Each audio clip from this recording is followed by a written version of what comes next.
दोस्तों, हम अपने जीवन में हमेशा अपने मन को लेकर परेशान रहते हैं। हम यह सोचते हैं कि हमारा मन भला शांत कैसे होगा।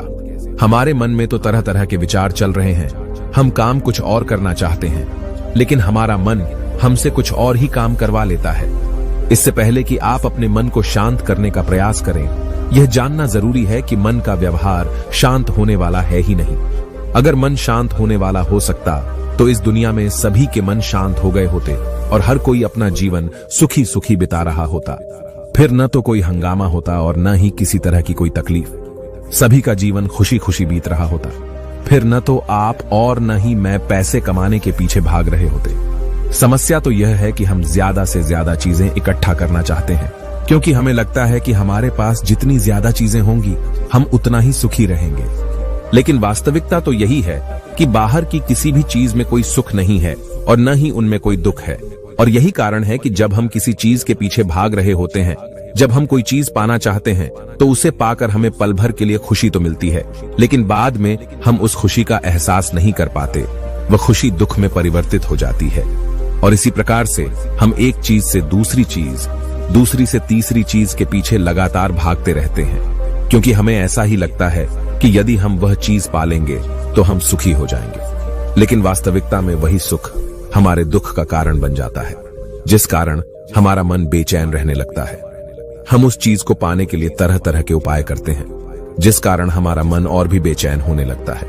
और यह बेचैनी धीरे धीरे चिंता का रूप ले लेती है और हमारा मन पूरी तरह से अशांत हो जाता है। हमें कुछ भी अच्छा नहीं लगता। हमें लगता है कि जो कुछ हमने मांगा था उसका उल्टा हो रहा है। सब कुछ हमारे विपरीत जा रहा है। और फिर हम अपने मन को शांत करने के लिए ध्यान करना शुरू करते हैं, क्योंकि एक ध्यान ही वह मार्ग है जो हमें ज्ञान की ओर ले जाता है। वह हमें यह बताता है कि बाहर किसी भी चीज में कोई सुख नहीं है और न ही दुख है। दुख और सुख तो हमारे मन का भ्रम है। यह हमारे मन की एक उपज है, जिसके लालच में हमारा मन हमें यहां वहां भगाता रहता है। जैसे कि महीनों से भूखे एक भिखारी को अगर एक सूखी रोटी भी मिल जाए तो वह उसके लिए सुख है, वह उसके लिए अमृत है।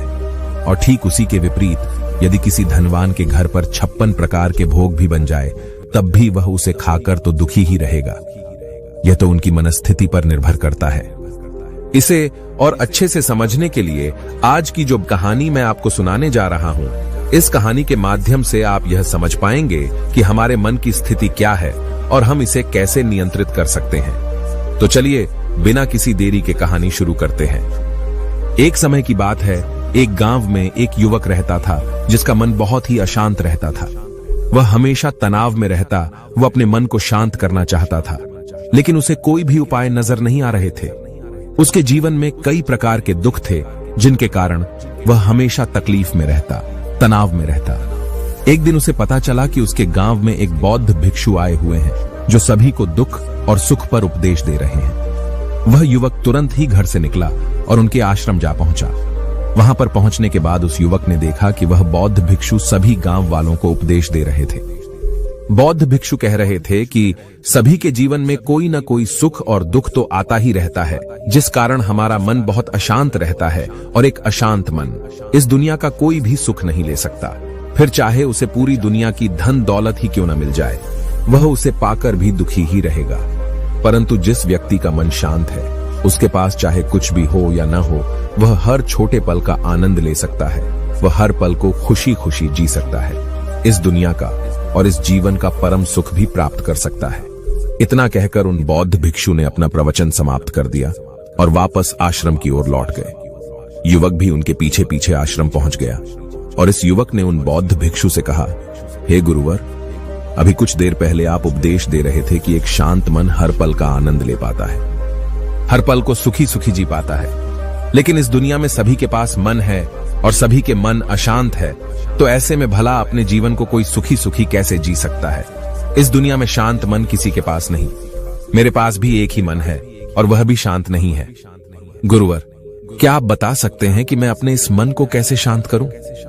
तभी बौद्ध भिक्षु ने उस युवक को ध्यान के बारे में समझाया, ध्यान के फायदे बताए और उसे कहा, बेटा, ध्यान करने से हमारा मन शांत हो जाता है। हम विचारों के दलदल से बाहर आने लगते हैं और इस कारण हमारे जीवन में सुख उत्पन्न होने लगता है। यदि तुम भी अपने जीवन में सुखी होना चाहते हो, अपने मन के इन विचारों के दलदल से बाहर निकलना चाहते हो, तो तुम्हें ध्यान करना चाहिए। तुम्हें ध्यान का अभ्यास करना चाहिए, क्योंकि यही वह मार्ग है जो तुम्हारे मन को शांत कर सकता है और तुम्हें सही राह पर ला सकता है। उस युवक ने उन बौद्ध भिक्षु की बात मान ली। उस युवक ने उन बौद्ध भिक्षु को प्रणाम किया और वापस घर चला गया। घर पहुंचने के बाद उसने ध्यान करना शुरू किया। वह रात भर ध्यान करता रहा, लेकिन उससे उसे कोई लाभ नहीं हुआ। इस कारण वह अगली सुबह फिर से उन बौद्ध भिक्षु के पास पहुंचा और उन बौद्ध भिक्षु से कहता है, गुरुवर, आपके कहे अनुसार मैंने रात भर ध्यान किया है, लेकिन उससे मुझे कोई लाभ नहीं हुआ। मेरा मन तो अभी भी अशांत है। आप तो कह रहे थे कि ध्यान करने से हमारा मन शांत हो जाता है। तभी वह बौद्ध भिक्षु उस युवा से कहते हैं, ध्यान कोई एक बार करने की चीज नहीं है, ये तो अभ्यास है और धीरे धीरे समय के साथ मन शांत होता जाएगा। इस पर वह युवक कहता है, हे गुरुवर, मेरे पास इतना समय नहीं है। मुझे कोई ऐसा मार्ग बताइए जिससे जल्दी जल्दी मेरा मन शांत हो जाए और मैं खुशी खुशी अपना जीवन जीने लग जाऊं। ऐसे तो मेरा बहुत समय बर्बाद हो जाएगा। मुझे कुछ ऐसा बताइए गुरुदेव, जिससे मेरा मन आज के आज और अभी शांत हो जाए, जिससे मैं सुख की अनुभूति कर पाऊं, मुझे सुकून मिले। उस युवक की यह बात सुनकर बौद्ध भिक्षु मुस्कुराने लगे। उन्होंने उस युवक से कहा, बेटा, मेरे पास तुम्हारे लिए कुछ ऐसा है जिससे तुम्हारा मन अभी के अभी शांत हो जाएगा। इतना कहकर वह बौद्ध भिक्षु अपने आश्रम में गए और अंदर से एक घड़ा लेकर आए और उस युवक को थमाते हुए कहते हैं, जाओ और पास की बह रही उस नदी से इस घड़े में पानी भरकर लाओ। उन बौद्ध भिक्षु के इतना कहने के बाद उस युवक ने वह घड़ा हाथ में ले लिया और नदी की तरफ जाने लगा। उसके बाद मन ही मन सोच रहा था कि लगता है यह गुरु पागल है, इन्हें कुछ नहीं पता। भला यह घड़ा मेरे जीवन में शांति कैसे ला सकता है?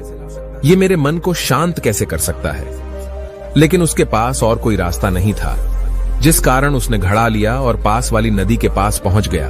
उसने उस नदी में से उस घड़े में पानी भरना शुरू किया, लेकिन जैसे ही उस व्यक्ति ने उस घड़े को नदी से बाहर निकाला तो उस युवक ने देखा कि उस घड़े के चारों ओर छोटे छोटे छेद हैं, जिससे पानी तेजी से बाहर की ओर निकल रहा था। उसने लगातार कई बार प्रयास किए, लेकिन काफी बार कोशिश करने के बाद भी वह उस घड़े को पूरा नहीं भर पाया और थक हार कर उन बौद्ध भिक्षु के पास वापस लौटा और क्रोधित होकर कहता है, गुरुवर, आपने यह कैसा घड़ा दिया है? इसके चारों तरफ तो छेद है। भला मैं इसमें पानी कैसे भरकर ला सकता हूं? जब भी मैं पानी भरता हूं, इस घड़े के छेदों से सारे पानी बाहर निकल जाते हैं। इस घड़े को मैं पूरा नहीं भर सकता। तभी वह बौद्ध भिक्षु उस युवक को शांत कराते हुए कहते हैं, बेटा, शांत हो जाओ। तुम्हें तुम्हारे प्रश्न का जवाब ही तो दे रहा हूं, और यदि तुम क्रोधित अवस्था में इस जवाब को सुनोगे तो इसे समझना तुम्हारे लिए मुश्किल हो जाएगा। इसलिए शांत हो जाओ और मेरी बात समझने का प्रयास करो। ये जो घड़ा मैंने तुम्हें दिया है, इसे अपना मन समझो, और मन केवल दो ही प्रकार से शांत हो सकता है। पहला यह कि तुम उसे लबालब पूरा भर दो और उसमें कुछ भी और आने जाने की जगह न बचे। क्या तुम इस घड़े को इस प्रकार भर सकते हो? इस पर वह युवक कहता है, हे गुरुवर, मैं इस घड़े को लबालब नहीं भर सकता, क्योंकि जब भी मैं इसमें पानी भरता हूं, सारा पानी तो छेद से बाहर निकल जाता है। तभी वह बौद्ध भिक्षु उस युवक से कहते हैं, ठीक इसी तरह हम भी अपने मन को कभी नहीं भर सकते। हम जितना इसमें डालते जाएंगे, वह सब कुछ हमारे शरीर के द्वारा बाहर आता रहेगा। फिर चाहे वह क्रोध हो, प्रेम हो या फिर दया, हम जो भी अपने अंदर आने देते हैं, वही हमारे अंदर से बाहर भी आता है।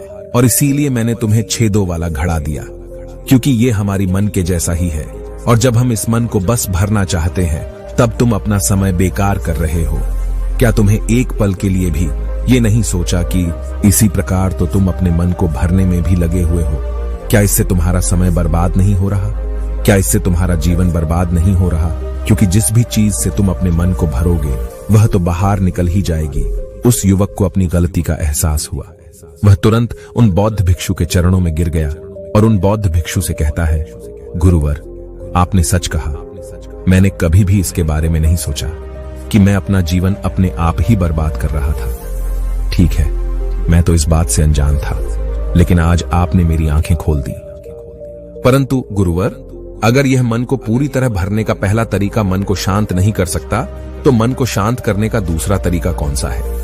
गुरुवर, मुस्कुराते हुए उस आदमी से कहते हैं, दूसरा तरीका है कि अपने मन को पूरी तरह खाली कर दो। इस पर वह व्यक्ति कहता है, गुरुवर आप ही मुझे बताइए कि मैं अपने मन को खाली कैसे कर सकता हूं। तभी बौद्ध भिक्षु कहते हैं, बेटा यह तो बहुत ही सरल है, बाहर का कूड़ा अपने भीतर मत जाने दो, इस प्रकार तुम्हारा मन अपने आप ही खाली हो जाएगा।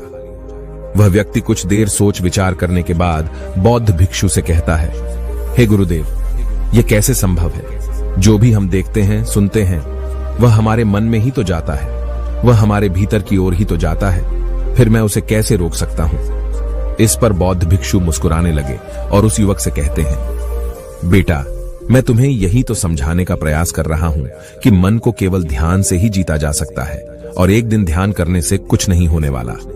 हमें इसके लिए समय देना होगा, हमें इसके लिए धैर्य रखना होगा, इसका निरंतर अभ्यास करना होगा।